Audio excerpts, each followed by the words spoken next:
The IMF increased its projection for world economic growth in 2021 from 5.5% to 6%, as a result, it says, of trillions of dollars of pandemic stimulus and the international rollout of COVID vaccines.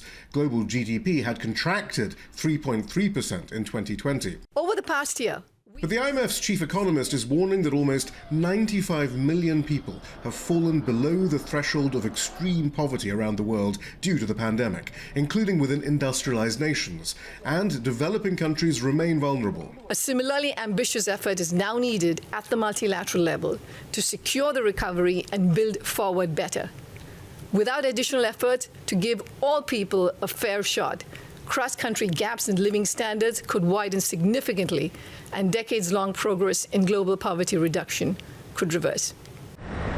But long-time watchers of the IMF and World Bank argue that it is precisely the policies of the IMF and World Bank that foster that income inequality, despite what in recent years has become the traditional rhetoric of concern used at the annual spring meeting. We see the IMF's research department putting out great materials and recognizing problems like inequality and talking about an inclusive recovery and climate change and all these things that sound very good.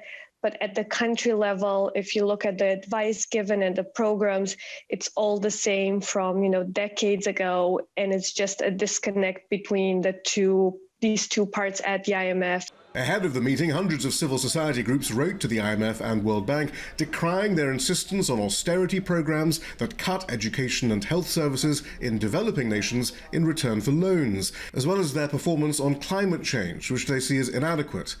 In addition, the figures for projected economic growth released on Tuesday are all dependent on universal global access to a COVID vaccine. Yet the IMF hasn't spoken out in favor of waiving international patents on those vaccines, something the Biden administration is fighting, even though it was public money that paid for their research. Without that, some economists argue that any stated policies about building forward better are hollow for the developing world. Shihab, Rattansi, Aljazeera, Washington.